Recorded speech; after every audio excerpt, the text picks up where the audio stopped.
Good day! Welcome back. Magdadagdag na naman tayo ng panel kasi umulan. yung, yung 2 linggong ulan, medyo mahina ang charge. Okay lang naman kung simpleng gamit sa bahay, pero kasi masyado kami maraming gamit na malakas sa na malakas sa power, kagaya ng hot shower, microwave. Microwave mahina lang yun pero yung hot shower malakas. Yan, tsaka mga water heater. So magdadagdag tayo dito. Yan, another 4 set.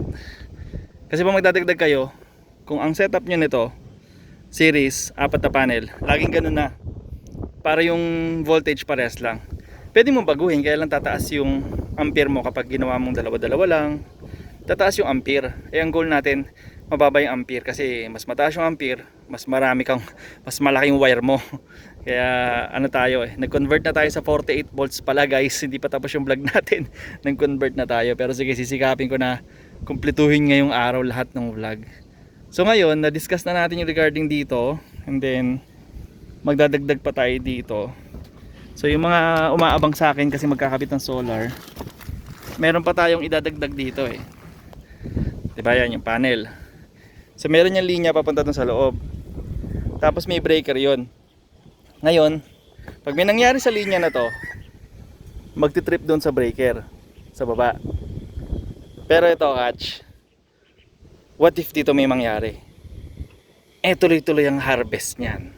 Hihintay mo maggabi bago maayos yun, kasi tuloy-tuloy yung DC current niyan nasa 180 volts na to So tuloy-tuloy yung niyan, tuloy-tuloy yung current niyan hanggang umaaraw.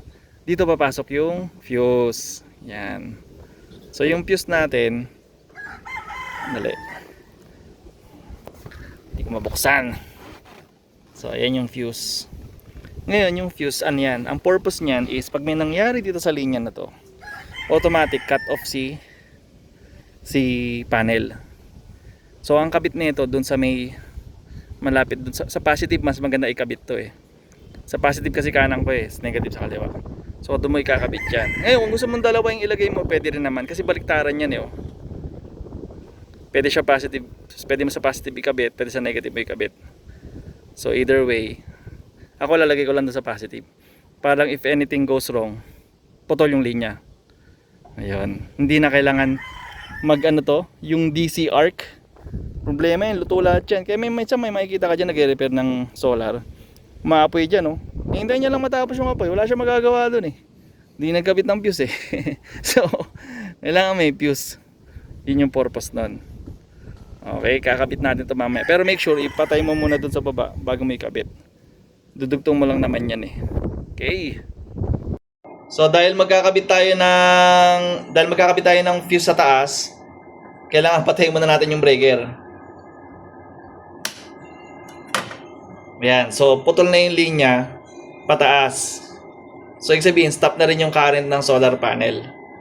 Hindi yung mag-flow kasi wala siyang sinusupplyan dito. Yan, okay? Okay, pakita ko yung laman nito guys Meron tong fuse sa loob.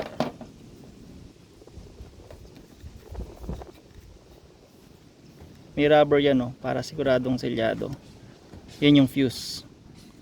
So ang nakalagay dito ay 30 amps. Choice mo kasi kung 20 o 30. Ang harvest normally ng panel is 15 ampere. Pero kasi pag 15 ampere ang kinuha ko, tapos nagkaroon ng surge ng konti, yung tipong sumobra liwanag or for some reason may static, putok agad to. So ginawa ko na 30 para puputok to bago masunog yung linya ko. Kaya 30 amps. Okay.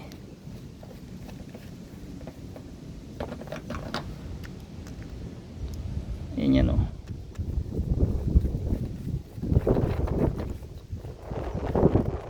So ikpitan lang, may rubber yan dito tsaka dito Ikpitan lang. Ngayon yung positive side, which is ito yun. Yan.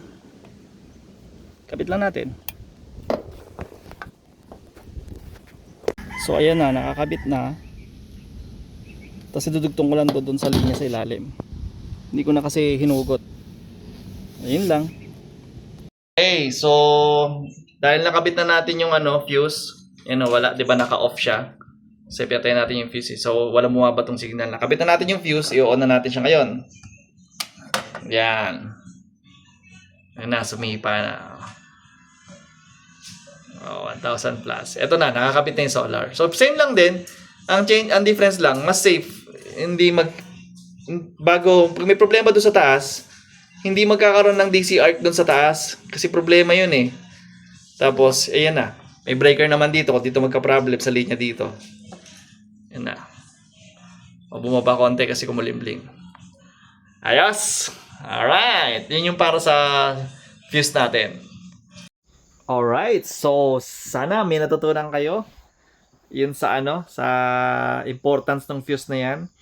Kasi pag wala ka talaga niyan, tapos nagka-problem yung linya before the breaker, magkaroon ka talaga ng DC arc yan, talaga yung naglalagablab na ground dyan. Naluluto na lahat ng linya mo, iyak na lang pwede mong gawin. So malaking tulong yan pag meron kang fuse, guys. Mura lang yan, parang magkano lang yan. Try ko kung may link ako rito, ilalagay ko na lang doon sa baba. Tapos yung pagpili din ng ampacity ng fuse na igagamitin nyo, kung ilang ampere. I suggest 30. Pwede rin namang, kung maliit lang yung solar panel mo, piliin mo yung 20 o kaya 15 dyan yan. Pero yung standard na panel na 600 plus watts, 30 na lang ginawa ko. Yun, para lang safe tayo. So, kung may natutunan kayo, sana pakilike na lang kung nagustuhan niyo yung video ko. Tapos kung hindi pa kayo subscriber, pa-subscribe na lang. And ang goal natin dito, makapag-share ng knowledge. So, paki-share na lang din sa iba na gusto pang mag-startup ng solar DIY. Tapos guys, unti-unti lang talaga to kasi medyo busy lang. Pero, mas maganda panoorin nyo yung buong saga na to bago kayo magsimula para di na magkamali. Yun lang muna for today's video tungkol sa fuse. Bye-bye!